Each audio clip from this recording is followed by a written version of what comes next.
Mente Fuerte, con la licenciada especialista María Sánchez. Hola, hola. Reciban un cordial saludo de quien les habla, su amiga especialista María Sánchez, Marita para mis muy queridos amigos, transmitiendo desde la hermosa ciudad de Lima, en Perú. Bienvenidos radioescuchas del mundo. Hoy me siento feliz y agradecida porque entrevistaremos al destacado escritor venezolano, autor de importantísimas obras literarias, el doctor Carlos Montesinos. Bienvenido, doctor. Un placer tenerlo con nosotros en este día. El placer es mío, licenciada María. Agradecido y honrado por la invitación brindada a su programa, siendo para mí un placer y un honor dilucidar sobre literatura, específicamente sobre mis trabajos literarios. Muchas gracias, doctor. Su amplio currículo profesional y múltiples premios hacen que este programa sea súper especial. Desde profesor, músico, instructor motivacional, escritor, hasta capellán y doctor en Derecho, ¿cómo se relacionan todas estas actividades? Mi estimada licenciada María, muchas veces las cosas se perciben con ojos de disgregación. Sin embargo, en literatura algo que aprendí es el acercamiento de las contradicciones, como lo expresara Bachelard. En el caso de todas estas titulaciones, conceptualmente difieren. No obstante, ellas en su esencia visualizan un mundo mejor que solo se logra haciendo al hombre más humano y menos académico, haciéndolo más justo y menos despectivo y miserable. Y ese denominador común, aun cuando funcionalmente difieran, su fin es único. Y en mi caso, con una línea romántica y humanista, pero irreverente, me hace unificar la literatura, la narrativa, la poesía, el ensayo y la dramaturgia con todos estos renglones académicos de la vida. En síntesis, ese es el encuentro de las contradicciones. Solo necesitamos escuchar sus voces desde el silencio de las cosas, como dijera Pessoa, y así descubrir la esencia que acerca las cosas. Sus palabras transmiten una gran pasión por la literatura. Pero cuéntenos cómo fueron sus inicios en la escritura, en la narrativa, en la poesía. Estimada amiga, permítame decirle pues que yo vengo de un hogar acechado por la pobreza. Sin embargo, la pobreza no fue limitante para soñar, no fue limitante para volar. Emprendí vuelo desde muy temprano. Así como lo describe Richard Bach en su obra titulada Juan Salvador Gaviota, que comenzó de menos a más.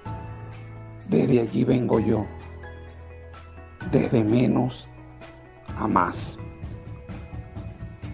Y esa pasión de la que usted me pregunta, que siente y percibe, tiene su asidero. Y es más, voy a citar las palabras de Vargas Vila. Él decía que la infancia es la historia de la más bella herencia de la vida. Y mi padre tiene su asidero en las manos que me hicieron mi cuna. El viejo Ángel, quien era mi tío, siendo el único hermano de mi padre, un campesino, honrado, trabajador, y mi madre, una mujer también de pueblo, trabajadora, esmerada para criar y levantarnos. Pero el viejo Ángel era un hombre de ciudad, conocedor del arte, de la música y conocedor de algunos autores extranjeros. Por él conocí a Vargas Vila, a Julio Flores. Conocí también parte de la poesía española me enseñó a García Lorca, Antonio Machado. Por Venezuela me recuerdo que me habló mucho de Rómulo Gallego.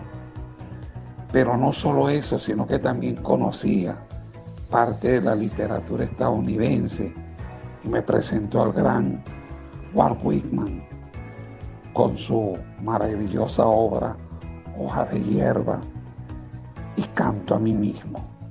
Allí fue donde yo conocí parte de la literatura. Igualmente me presentó a Carlos Gardel, Armando Manzanero, entre otros músicos. Aprendí el sonido de la guitarra y del cuatro.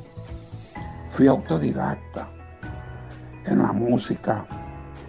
En la universidad tuve profesores excelentes, escritores como Orlando Chirino, recién fallecido, Manuel Navarro, Laura Antillano, Napoleón Oropesa, Ramón Morón, entre otros escritores.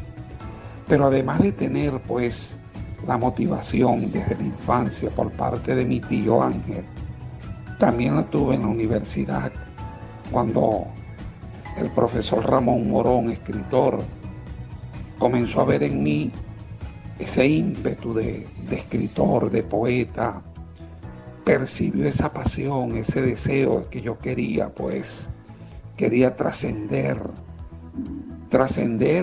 pero con humildad, no trascender con petulancia, no trascender dándole libertad al ego, no, sino trascender bajo la humildad para poder alcanzar la luz, porque de lo contrario me hubiese convertido en un ser repugnante, en un ser adverso a mis principios y a mi enfoque. Ramón pues me ayudó mucho, me ayudó y obtuve pues aún el vuelo más alto en la parte literaria y comencé a trabajar con mayor ahínco pues la literatura, a escribir, a leer, a llevar a escena obras teatrales cumpliendo con la trilogía teatral, escritor, director y actor. O sea, todo eso gracias pues al asidero que tuve en la infancia, como decía Vargas Vila, la infancia es la historia de la más bella herencia de la vida. Y así comenzó todo, licenciada. El Ramón Morón constantemente motivaba pues ese poeta, ese escritor escondido en mí. Y en artes escénicas hice seminarios con Laura Antillano, con otras personalidades de la dramaturgia, hasta lograr pues lo que quería, ir a escena.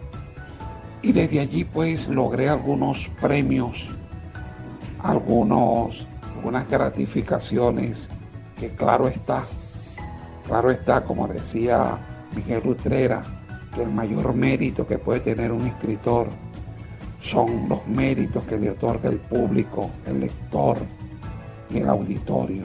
Y esos son los grandes méritos que la vida me ha dado hasta ahora.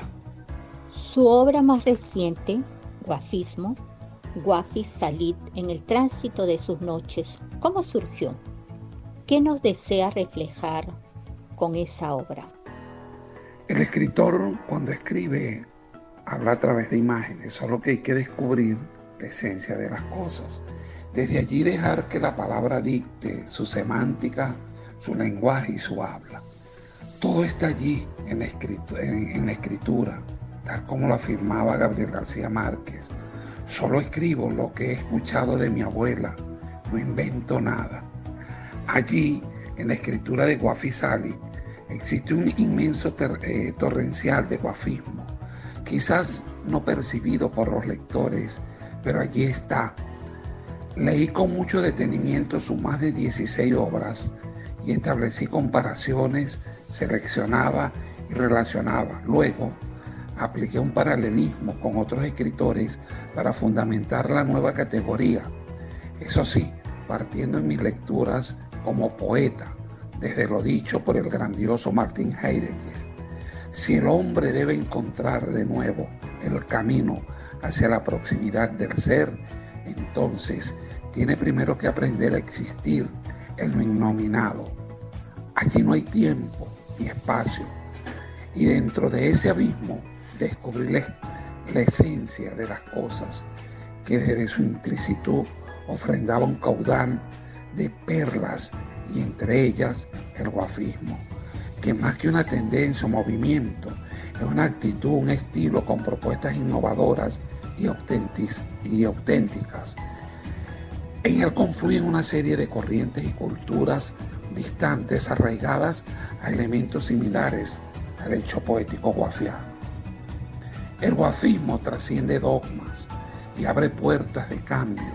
De hecho, la poetisa guafi se vale de la técnica del penelopismo, desteje lo tejido para establecer una estética de la imagen de la lengua, llegando así a la sencillez del verbo mediante la omisión o supresión de verbos, adjetivos, preposiciones y conexiones, cuyo fin, hacer ver al mundo, como hiciera en su tiempo César Vallejos, en defensa de sus innovaciones en su obra Trirce, al igual que Gustavo Pereira con su Somaris, que la grandeza de la lengua no descansa en el dogma de una sintaxis, sino ennuebrado de un lenguaje preciso y profundo.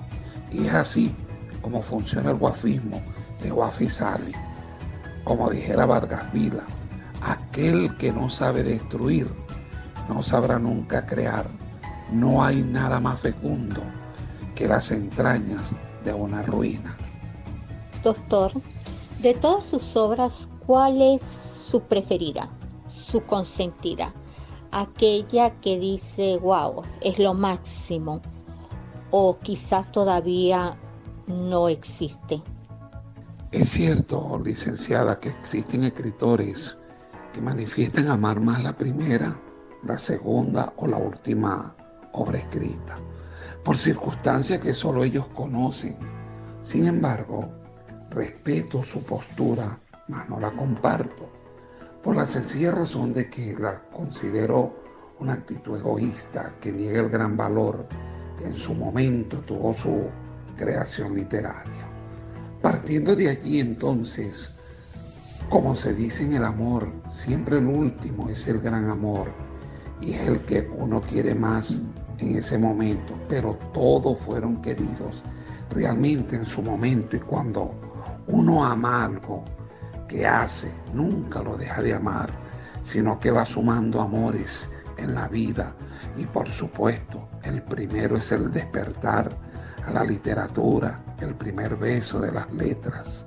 No obstante, el último amor sería la consolidación de todos los amores. Parafraseando un poco a Octavio Paz en su ensayo La llama doble, donde fusiona el erotismo con el amor, hace del amor un canal de elección y el erotismo como un medio de aceptación, de manera que todo escritor elige y acepta seminar con la palabra su imaginación, porque la imaginación es el útero que se embaraza, gime, llora con dolores de parto hasta que nace la criatura. Jamás se podrá amar a un hijo más que a otro. Todos merecen el mismo amor, y en literatura, tanto las crónicas, los poemas, la obra teatral y el ensayo tienen todo el amor de su creador. En conversación privada con usted me asomaba la inquietud de que más personas, sobre todo jóvenes, se interesen en la literatura. ¿Cómo hacerlo? ¿Tiene alguna propuesta para lograrlo? Licenciada, considero que la propuesta debiera verse desde tres perspectivas. Primero, la familia, el hogar. Si el niño tiene un hogar que incentiva la motivación a la lectura, unos padres que con su ejemplo son amadores de la lectura y la escritura, los frutos serían otros. Por lo tanto, citaré al poeta Salomón cuando dijo: instruye al niño en su camino y cuando fuere viejo no se apartará de él. Así que, estimada licenciada, este es el comienzo para conocer la inmensidad del mar, del universo y sobre todo la inmensidad de los sueños.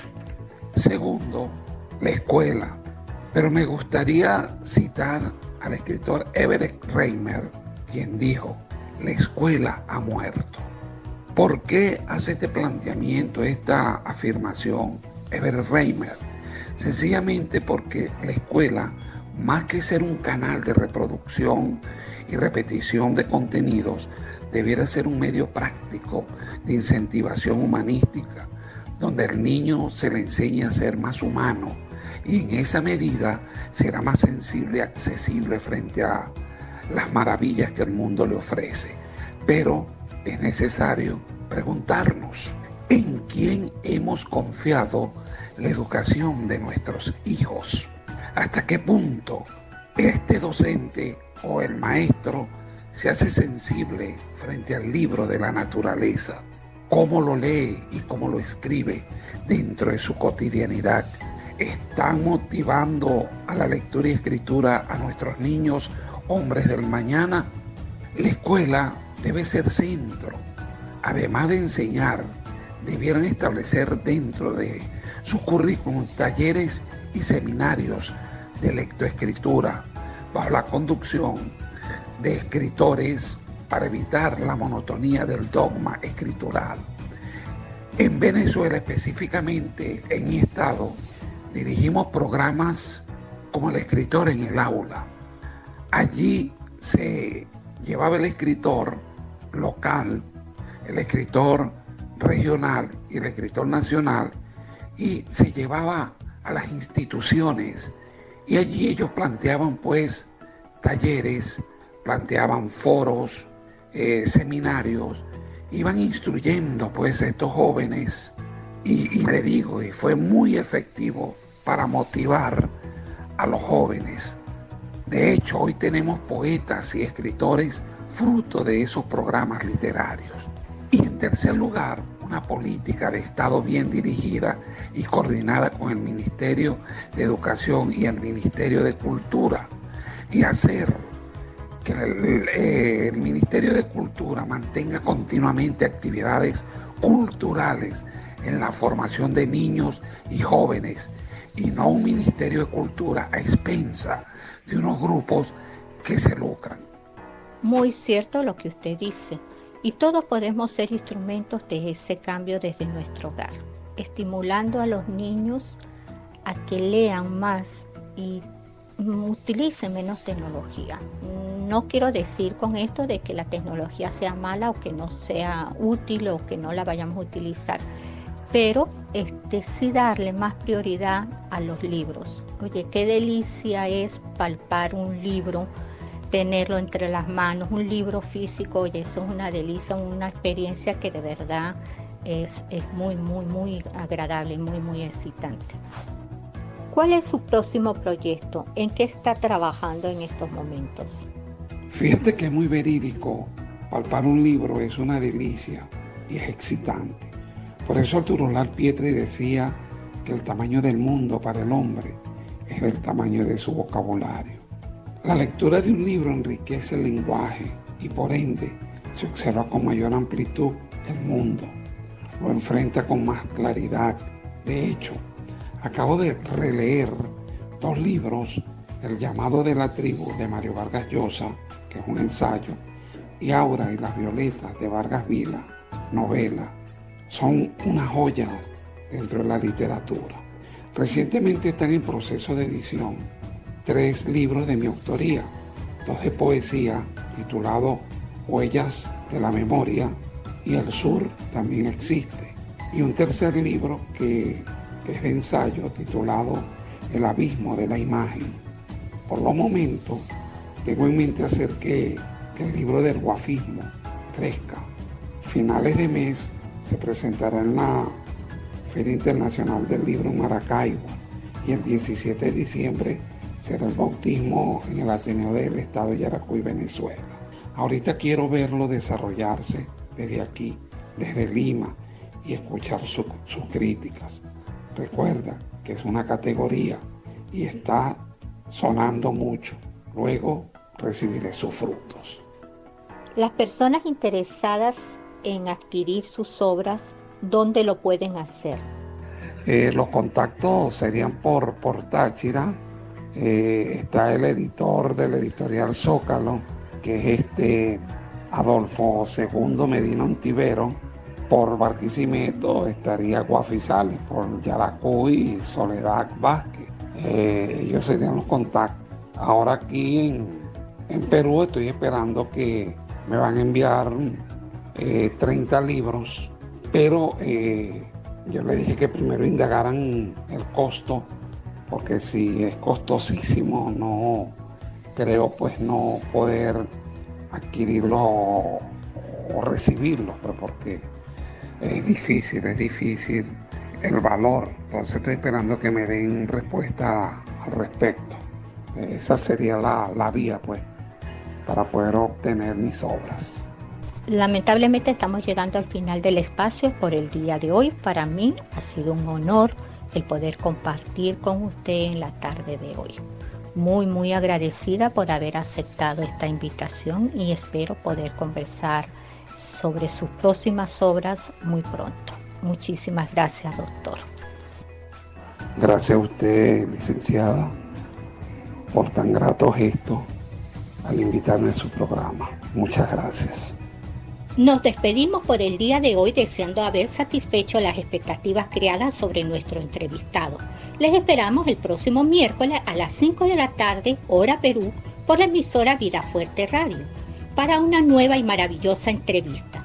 Sus preguntas e inquietudes las pueden formular por mi página en Facebook, María C. Sánchez, en Instagram, Sánchez R. María C, y por el WhatsApp 51918-404-705. Les acompañamos como siempre en la dirección el doctor Marco Villafuerte y quien les habla, María Sánchez. Feliz semana, cuídense mucho, los quiero, regresen. Gracias. Hasta este momento te acompaña Mente Fuerte, un programa para fortalecer y desarrollar en armonía todas tus emociones, en equilibrio con la naturaleza y el pensamiento universal.